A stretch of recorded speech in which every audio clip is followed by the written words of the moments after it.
Hello and welcome to Soothing Pod's Sleep Stories. I am Chris, and tonight we will relax and unwind with a gentle retelling of the Epic of Gilgamesh, one of the oldest stories ever told. Follow the mighty king of Uruk on a journey of friendship, loss, and the search for meaning. Let this ancient tale of courage and reflection soothe your mind and guide you into a deep and peaceful sleep. Before we begin our tale, let's take time to relax and let go of the stresses of the day. Close your eyes and take a slow, deep breath in and exhale gently. Let the noise of the modern world fall away. Each breath, feel yourself drifting, as though time itself is softening, bending, guiding you back to a place long forgotten. You find yourself standing in the cradle of civilization, ancient Sumer. The air is warm and dry, filled with the soft scent of sun-baked earth and distant incense. The land is flat and golden, touched by the eternal sun.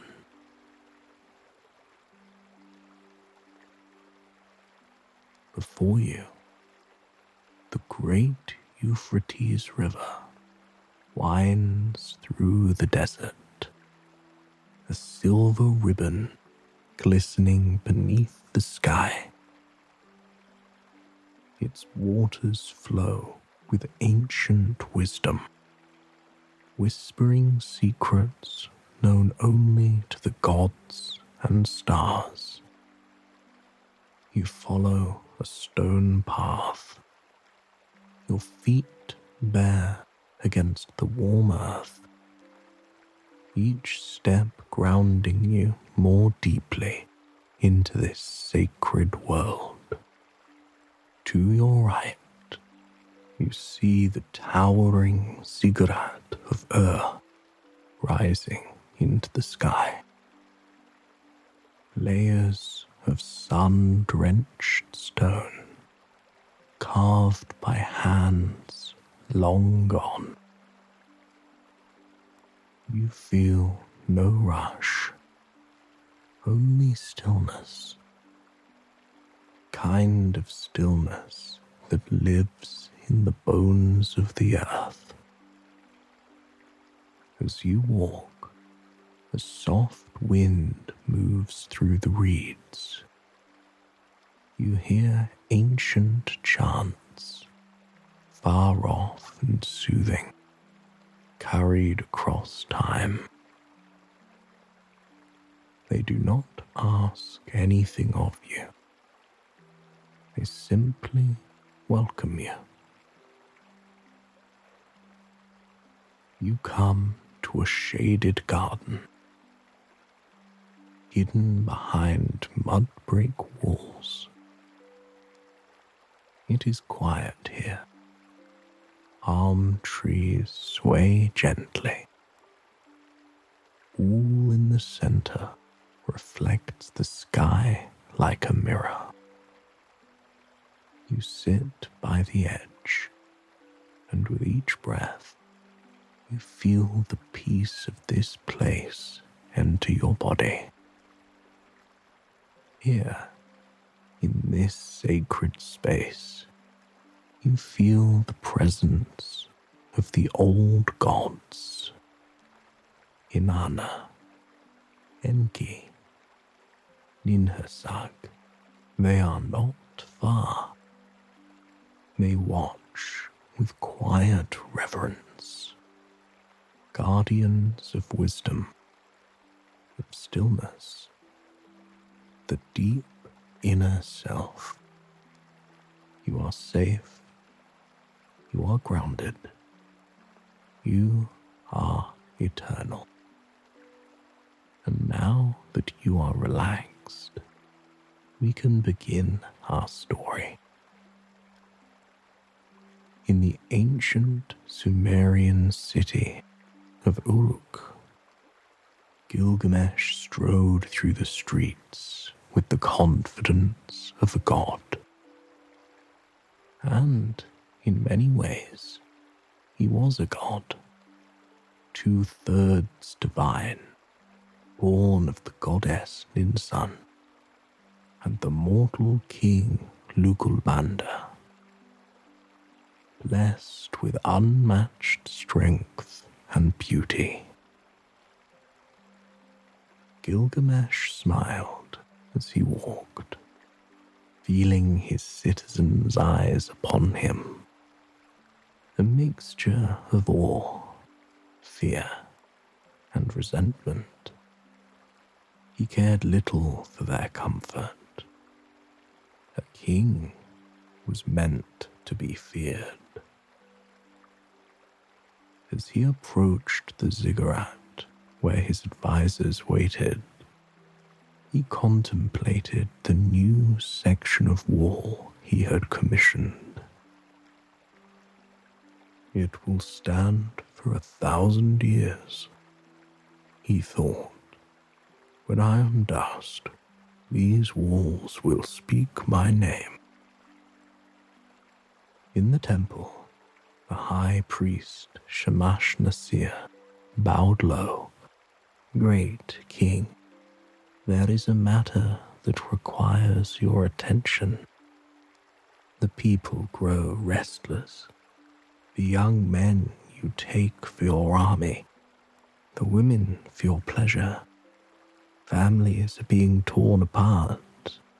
The work on the wall consumes all our resources. Gilgamesh's eyes narrowed. Are you suggesting I am too harsh, priest? No, my king. I merely report what I hear in the streets. Their prayers to the gods have grown desperate. Let them pray, Gilgamesh said with a dismissive wave. The gods gave me dominion over Uruk. If they wish to change that, let them come down from the heavens themselves.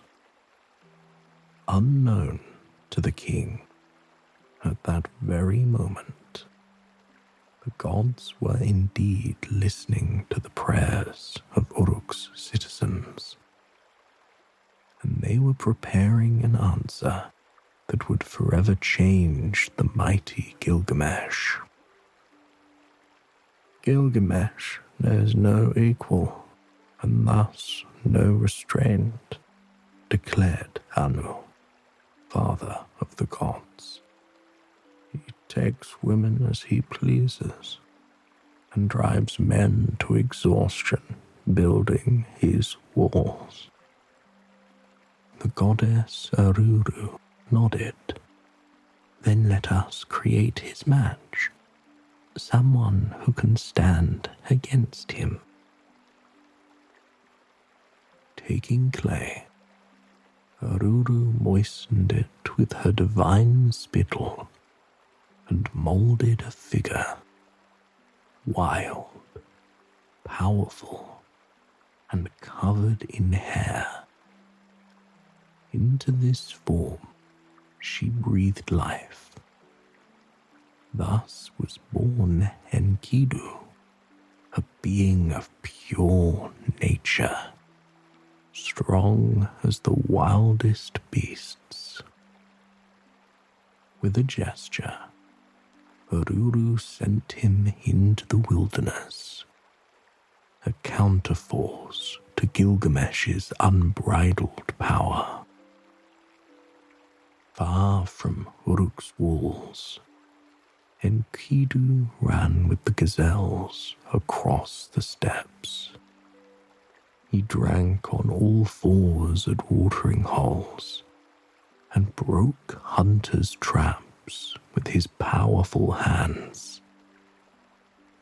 The creatures of the wild accepted him as one of their own, for he knew nothing of cities, bread, or beer, the markers of mankind. One day, a trapper came upon his traps. They had been destroyed for the third time. Hiding behind a patch of reeds, he watched as Enkidu approached a watering hole with a herd of gazelles. The trapper's hands trembled at the sight. "Monster," he whispered to himself, watching Enkidu's powerful form move with animal grace. "No wonder my traps are useless." The trapper returned to Uruk with haste, seeking audience with Gilgamesh himself. "My king," he said, bowing low, "I have seen a creature in the wilderness, a man covered in hair who runs with the beasts. His strength is immense. He breaks my traps as easily as twigs. The animals follow him as if he were their shepherd." Gilgamesh leaned forward on his throne, intrigued. "Bring him to me." "Impossible, my lord. He is too wild, too strong." The king smiled. "Then we shall tame him." He summoned the temple priestess, Shamhat. "Go with this trapper. Use your charms to draw this wild man from his animal ways. Make him a man through pleasure and bring him to Uruk." Shamhat bowed her head. "As you command, my king." Shamhat journeyed with the trapper to the watering hole where Enkidu drank. They waited until he appeared, leading gazelles to water. When he bent to drink, Shamhat revealed herself.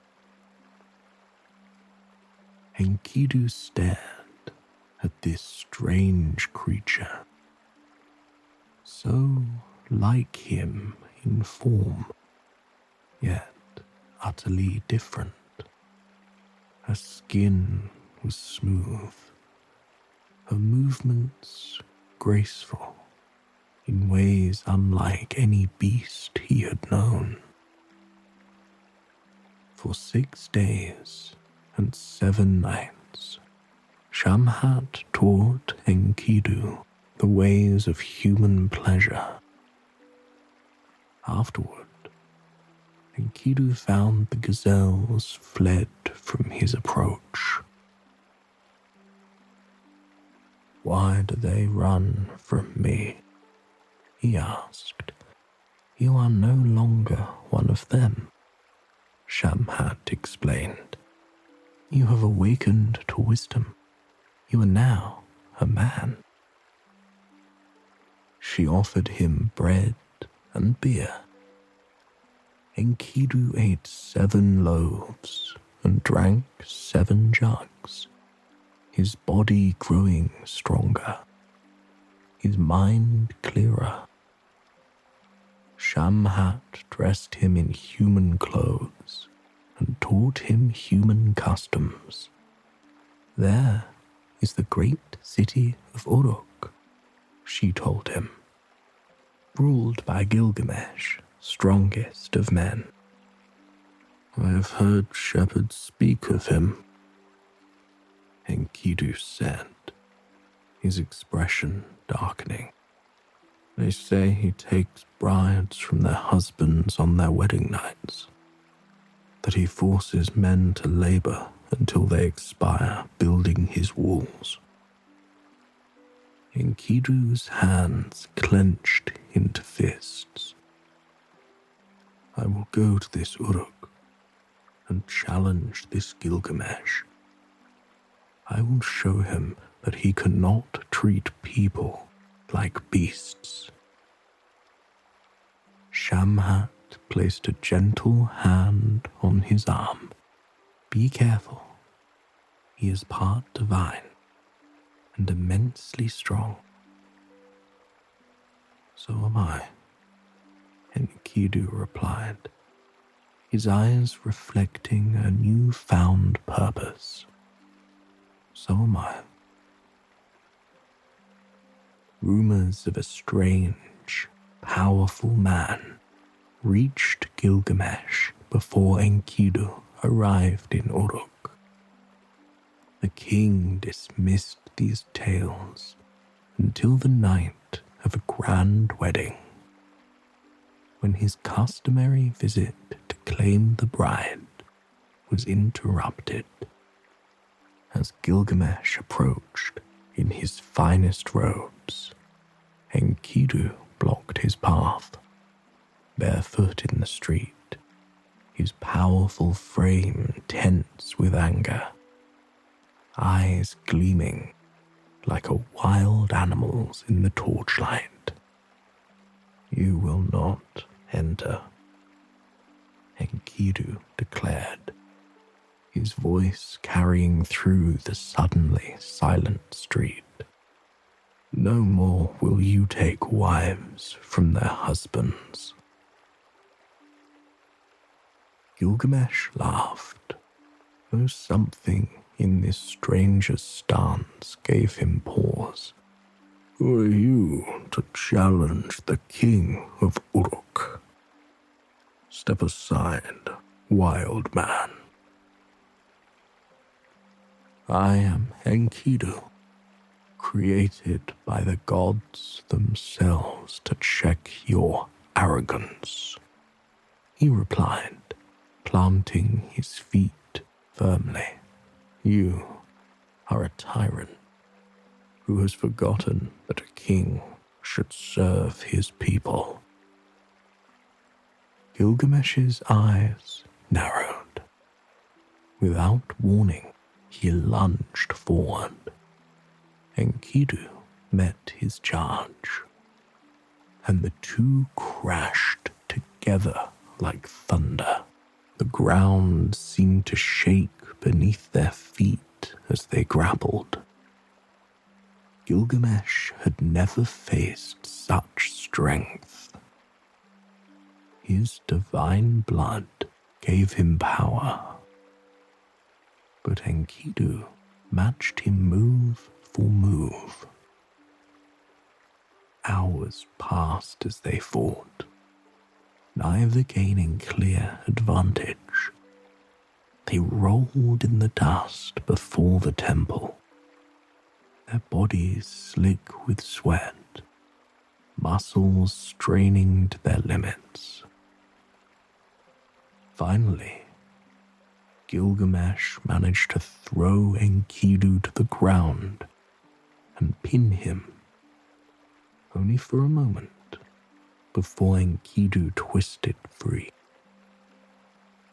Both men stood panting, bleeding from numerous small wounds, staring at each other with newfound respect. Gilgamesh began to laugh, not his usual haughty laugh, but one of genuine surprise and delight. By the gods, you are strong.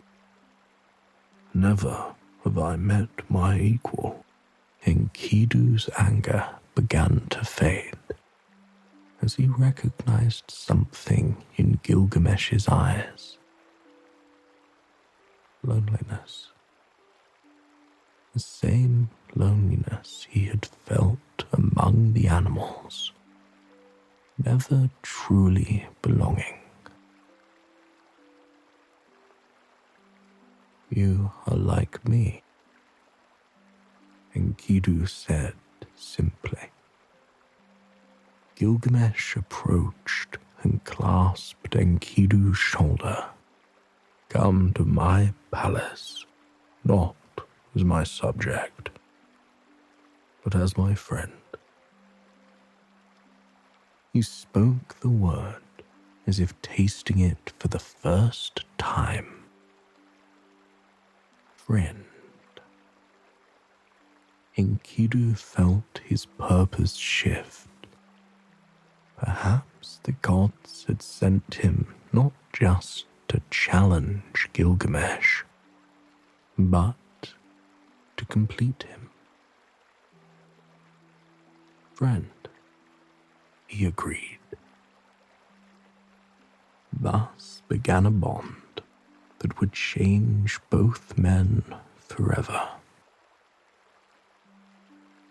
Weeks passed as Gilgamesh and Enkidu became inseparable.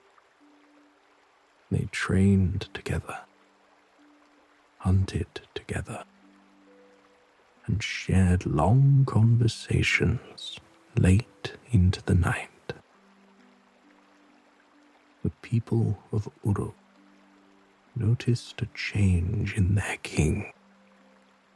He was still proud and strong, but less capricious, more thoughtful in his decisions. One evening, as they reclined in the palace garden, Gilgamesh grew pensive. I have built walls that will outlast me, he said, gazing at the stars. But what is the purpose of a king's life, if not to achieve true immortality through great deeds? Enkidu plucked a flower and examined it. What deed do you contemplate? Gilgamesh sat up, his eyes bright with excitement.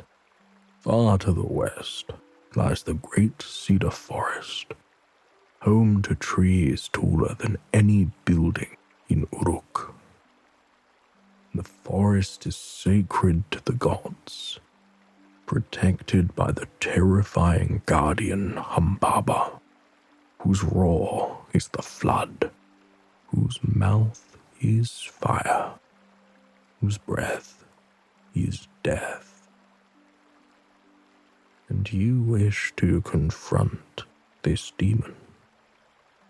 Enkidu asked, recognizing the familiar ambition in his friend's voice. Together, we will journey to the forest, defeat Humbaba, and cut down the sacred cedars. From them, we will build monuments that will make our names live forever. Gilgamesh's voice rose with enthusiasm. Enkidu frowned. Humbaba was appointed by Enlil himself to guard the forest. To challenge him is to challenge the gods. Are we not ourselves partly divine? Gilgamesh countered. What glory lies in safety? Come, friend. With your wilderness knowledge and my strength, what can stand against us? The next day, Gilgamesh announced his intentions to the Council of Elders. They warned against the expedition, their faces grave. Humbaba is no ordinary enemy, said the oldest among them. His 7 auras of terror paralyze all who approach him. The gods will not look kindly on this violation. Gilgamesh dismissed their concerns. Preparations began. Weapons were forged, provisions gathered. As Gilgamesh and Enkidu journeyed westward, the terrain grew increasingly difficult. They traversed mountains and crossed rivers, camping beneath strange stars. With each passing day, Enkidu grew more troubled. I know these wild places, he told Gilgamesh as they made camp on the 5th night. I sense danger ahead. Humbaba is no mere beast. He is chaos incarnate. After 2 weeks of travel, they reached the edge of the cedar forest. The trees towered impossibly high, blocking the sun. A heavy silence hung in the air, broken only by their footsteps on the soft carpet of needles.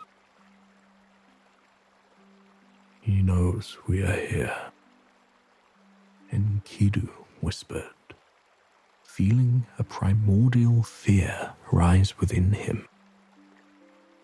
As if summoned by the words, a roar shook the forest, not from any one direction, but seemingly from everywhere at once. The ground trembled beneath their feet as a shape began to form between the ancient trees. Humbaba emerged from the shadows of the ancient cedars, a monstrous figure with a twisted face. His eyes burned like embers, and his breath scorched the forest floor. The 7 auras of terror emanated from him in visible waves, threatening to overwhelm the hero's resolve.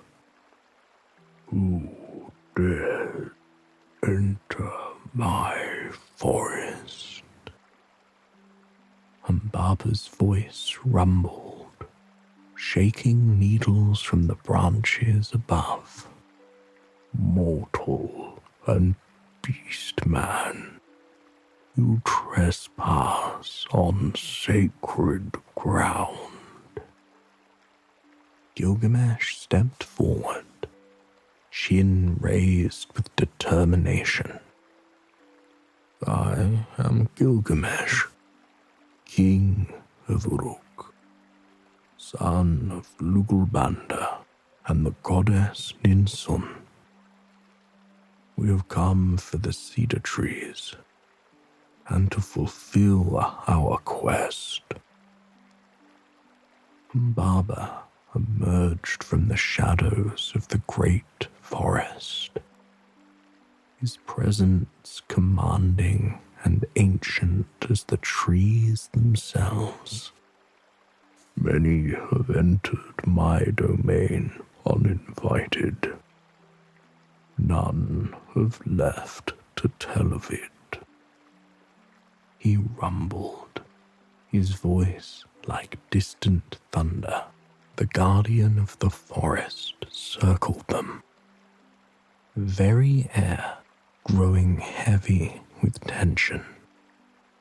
Gilgamesh and Enkidu stood back to back, their movements perfectly synchronized after months of companionship. Humbaba's aura of intimidation pressed against their minds, conjuring visions of their deepest fears. Remember our purpose, Enkidu whispered as they faced the Guardian. Remember who watches over us. Gilgamesh raised his eyes to the patches of sky visible through the towering cedars. Great Shamash, we honor your guidance. Lend us your strength. The sun god responded, sending mighty winds that swirled through the forest. 13 winds rose in succession, each one surrounding Humbaba, until the Guardian found himself contained by their force. With the winds holding Humbaba at bay, Gilgamesh approached. The forest guardian, now constrained, changed his demeanor. Spare me, mighty Gilgamesh, he pleaded. I will serve you. These cedars will be yours to command. I will be your servant forever. Gilgamesh hesitated, his sword raised. He offers surrender, Enkidu said, surprised at the turn of events. Perhaps we should accept. But something hardened in Gilgamesh's expression. No. What glory comes from accepting surrender? Future generations will not sing of our mercy, but of our victory. Gilgamesh's blade flashed, and Humbaba's head tumbled to the forest floor. A great tremor ran through the woods, as if the earth itself mourned. Now, Gilgamesh said, his voice strangely hollow despite their triumph. We take our prize. They spent days felling the mightiest cedars, fashioning a great raft to carry the precious wood down the Euphrates River to Uruk. Upon their return, the people celebrated their heroes with feasts and songs. Gilgamesh commissioned great doors made from the cedar wood for the temple, carved with the story of their victory. The fame of Gilgamesh spread far and wide, following the defeat of Humbaba. Even the gods took notice of the hero. Among them was Ishtar, goddess of love and war, whose gaze fell upon the king with desire. One afternoon, as Gilgamesh bathed in the river, washing away the dust from a hunt, the air around him shimmered. Ishtar appeared before him in all her divine beauty, her eyes reflecting the hunger of a predator. Mighty Gilgamesh, she purred, her voice like honey. Your beauty and strength have captured my attention. Be my husband. I offer you riches beyond imagination. Chariot of lapis lazuli and gold. Kings and princes of far-off lands will grovel at your feet. You will have endless abundance for your storehouses. Gilgamesh looked upon the goddess. Her beauty undeniable, her power immense. Yet he hesitated, remembering the fate of her previous lovers. Why would I accept? He replied boldly. What happens to those you claim to love?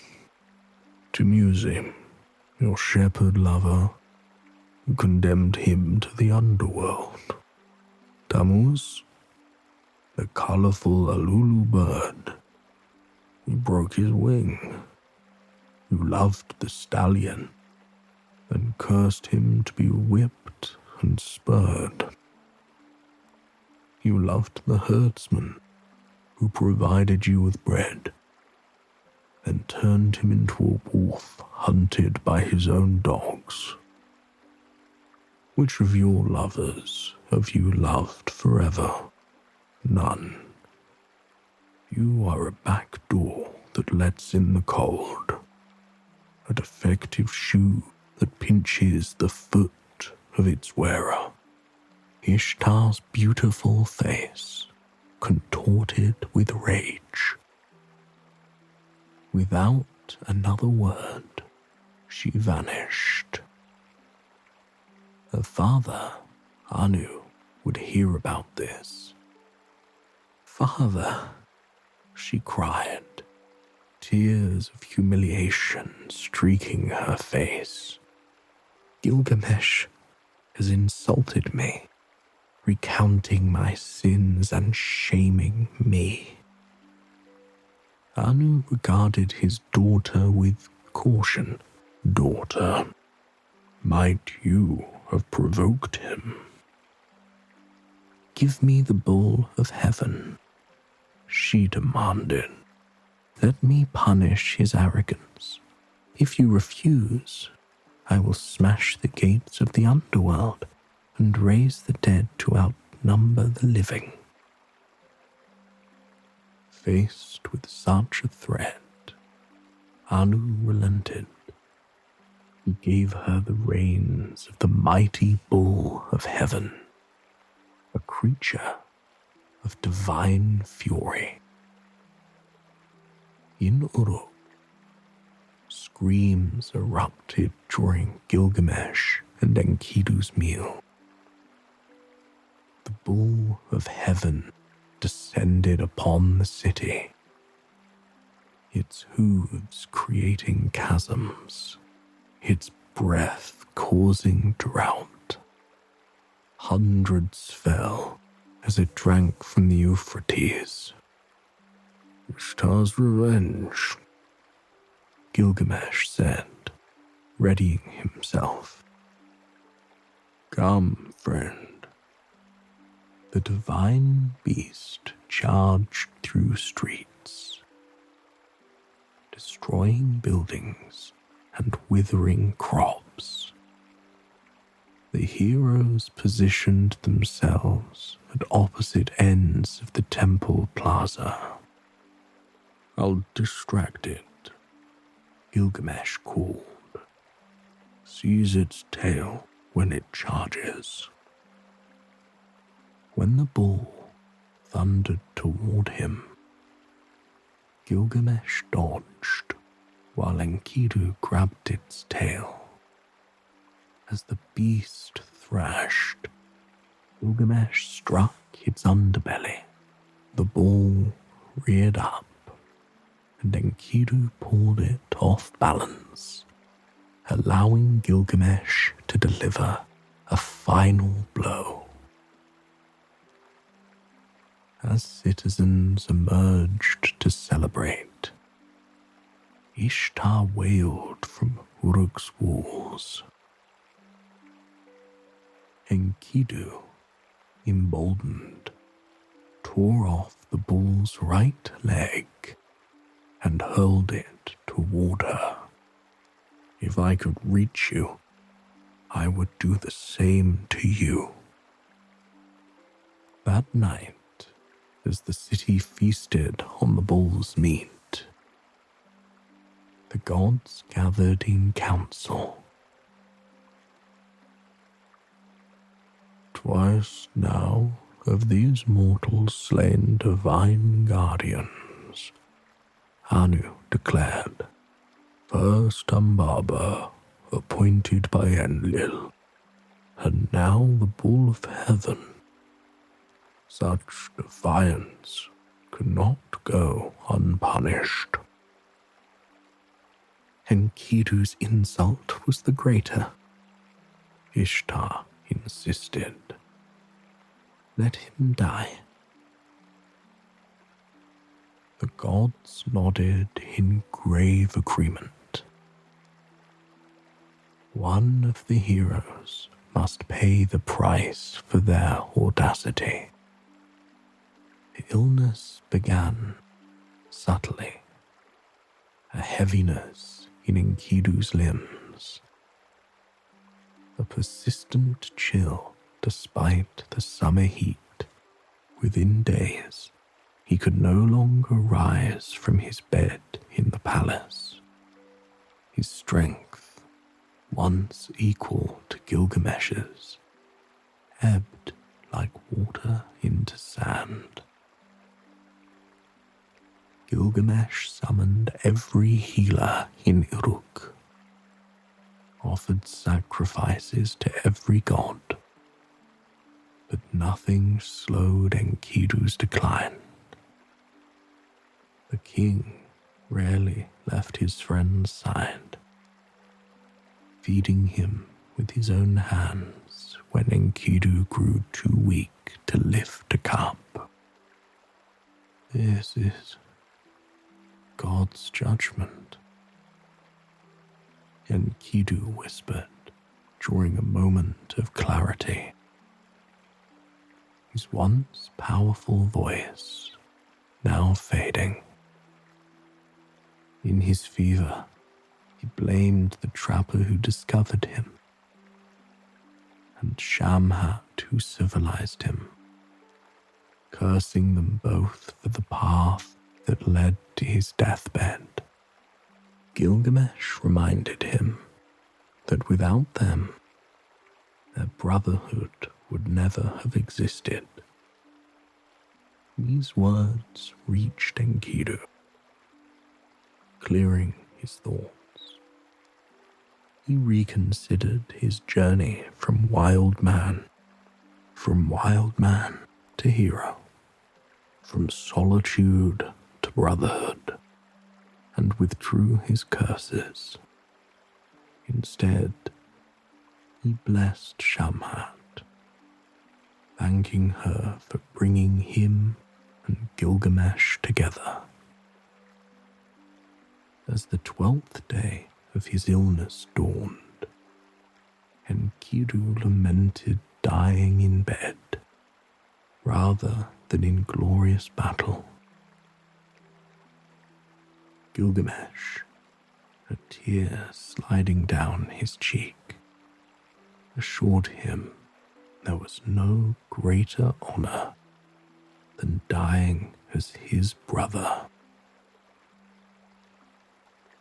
With a faint smile, Enkidu asked to hear of their adventures one final time.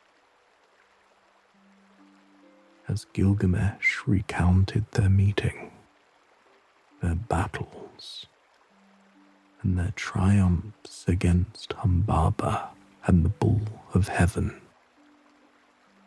Enkidu's breathing slowed until it ceased altogether. After Enkidu's burial, Gilgamesh wandered the streets of Uruk like a ghost. His royal robes hung in tatters. His beard grew wild and unkempt. The citizens, who once feared their king, now whispered with pity as he passed. At night, alone in his chambers, Gilgamesh confronted the truth that had awakened within him. Enkidu died. He whispered to the empty room. Will I not die too, as fear entered my heart? Am I not flesh like him? The thought of his own mortality became a weight on his chest, making it difficult to breathe. He imagined his own body growing still, being placed in the ground. The terror of it drove him nearly mad. One morning, Gilgamesh could take the fear no longer and summoned his advisors. I have heard of one who has conquered death, he announced. Utnapishtim, who survived the great flood when the gods tried to destroy all mankind. He and his wife were granted eternal life by the gods. I will seek him out and learn his secret. The elders protested. My king, the journey is impossible. Utnapishtim lives beyond the waters of death, where no mortal has travelled. I'm not really mortal, Gilgamesh replied, his voice regaining some of its old strength. I will find him or die trying. Better to die seeking immortality than to live cowering from death. He appointed a regent to rule in his absence and prepared simple travelling gear, a water skin, a hunting bow, a cloak of animal skins. No finery, no royal trappings would help him where he was going. At dawn, Gilgamesh slipped out through Uruk's great gates.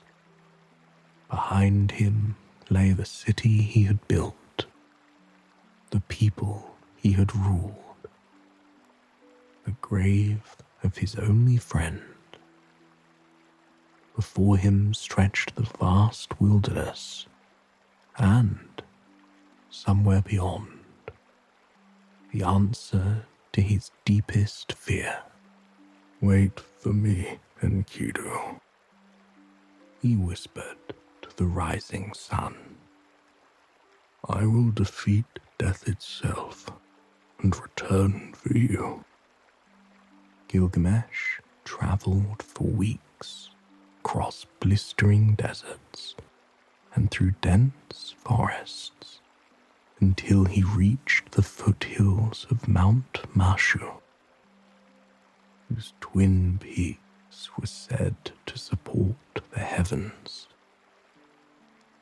Here, at the place where the sun rose and set each day, stood a great gate guarded by terrifying scorpion people. They had human heads and torsos, but lower bodies and tails of massive scorpions. Despite their warnings that no mortal had ever passed that way, Gilgamesh's determination to find Utnapishtim and learn the secret of eternal life impressed the ancient guardians. They permitted him passage through the mountain gate,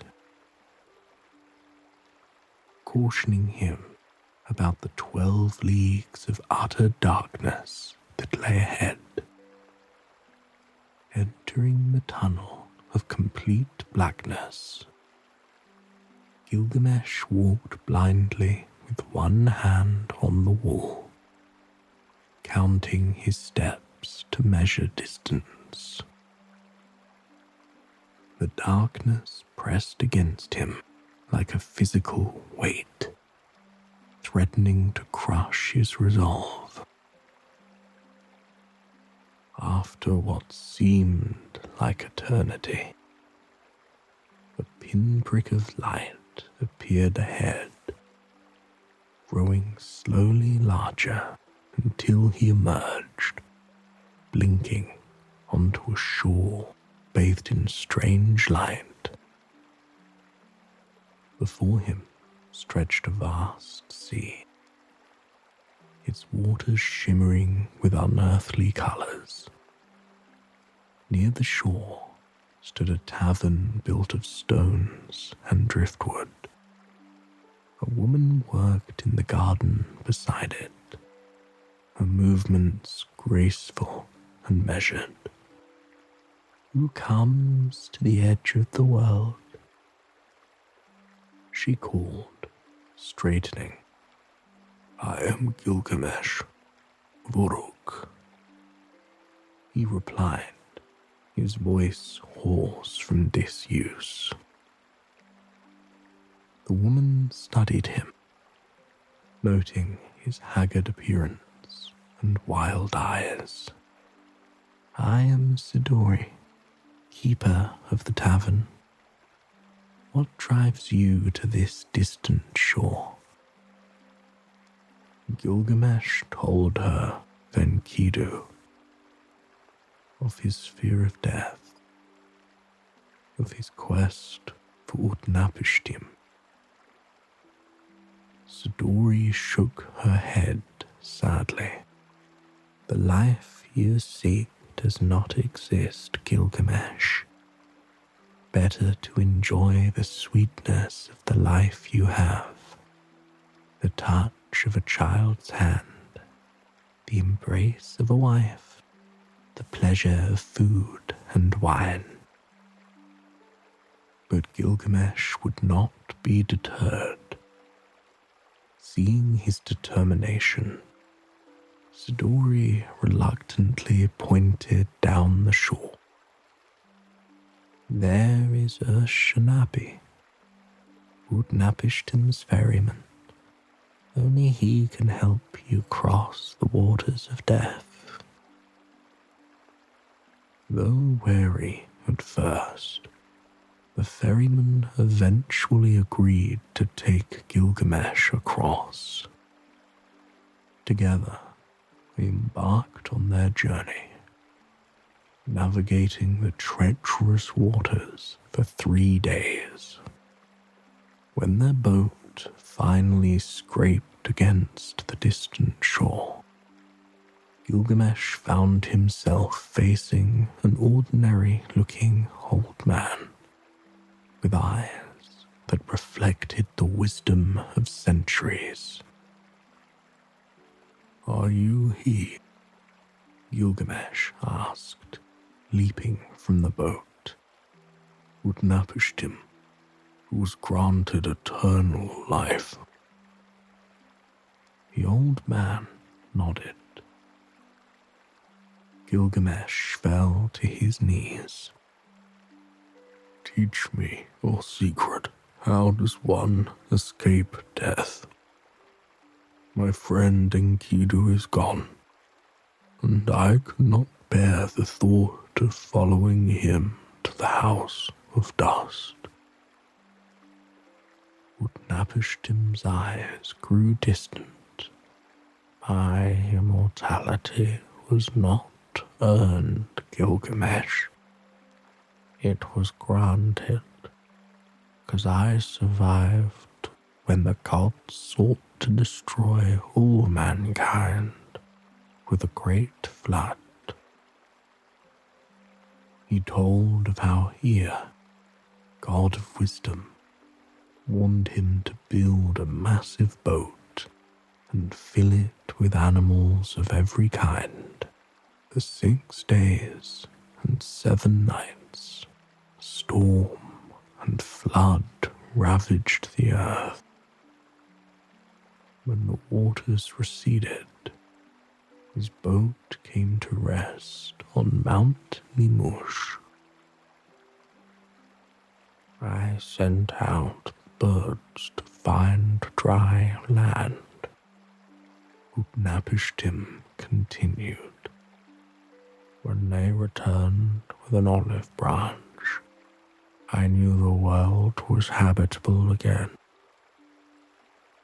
I made sacrifice to the gods, who were hungry after destroying their worshippers. They granted you eternal life as reward. Gilgamesh asked eagerly. Enlil was angry that any human survived, but Ea persuaded him to make me and my wife immortal instead of destroying us. We were placed here, far from mankind. Utnapishtim sighed. It was not something I sought, Gilgamesh.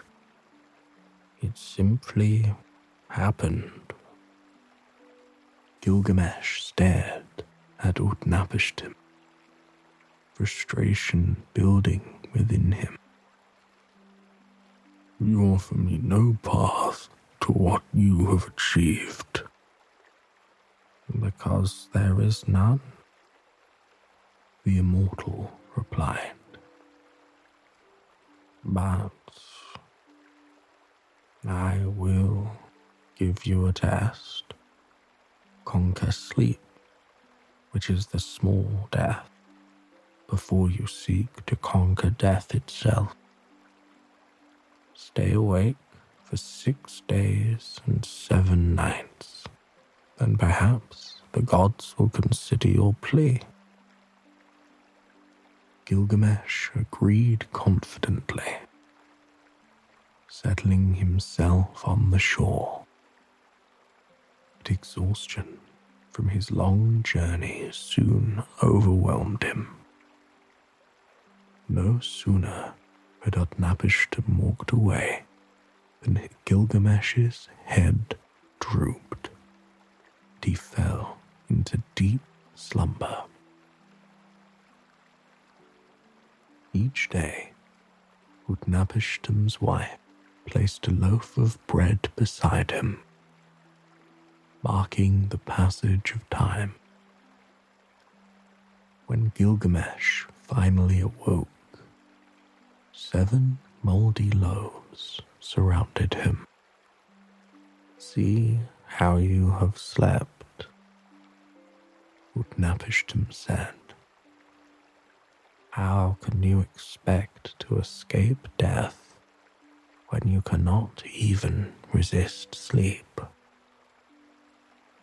Gilgamesh wept bitterly at his failure. The weight of his quest crushed down upon him. All his struggles, all his journeys, had led only to this moment of profound defeat. He had traversed mountains, fought monsters, crossed the waters of death, only to learn what mortals had always known. Death comes for all. Go home, King of Uruk, Utnapishtim said, not unkindly. Your path to immortality lies not in defying death, but in what you leave behind. Gilgamesh and Urshanabi journeyed back across the waters of death in silence. The ferryman, having helped Gilgamesh, could never return to Utnapishtim's shore. He would accompany the king back to Uruk to begin a new life among mortals. As they travelled, a profound change settled over Gilgamesh. The burning desperation that had driven him beyond the ends of the earth gradually subsided. In its place grew a quiet acceptance, tender as a new leaf. When at last they crested the final hill and beheld Uruk in the distance, Gilgamesh stopped, transfixed by the sight. The massive walls he had commissioned gleamed in the sunset, encircling the temples, gardens, and homes of his people. The Euphrates snaked alongside the city, life-giving and constant. Look upon this city, Urshanabi, Gilgamesh said softly. Is there anything like it in your experience? He pointed to the layout of Uruk. 1/3 city, 1/3 garden, and 1/3 field. The sacred temple of Iana rising at its center. I built those walls, he continued. I laid out those orchards. I established laws to protect the weak from the strong. For the first time since Enkidu's death, a smile touched his lips. I may not live forever, but perhaps these works will. As they entered the city, citizens gathered, amazed to see their king return. They had believed him lost forever, yet here he stood, changed, weathered, but unmistakably Gilgamesh. In the days that followed, Gilgamesh ordered scribes to record his journey and the story of Enkidu. He supervised repairs to sections of the wall that had crumbled in his absence. He judged disputes with newfound wisdom and compassion. At night, he would sometimes climb to the highest point on Uruk's wall and gaze at the stars. The same stars that shone over the distant grave of his friend. We all return to the clay, Enkidu, he whispered to the night. But what we build together, our friendship, this city, the stories of our deeds, these things remain after us.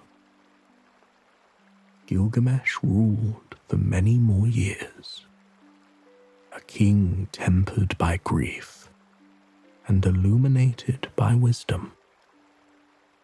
When death finally came for him, he did not fight or flee.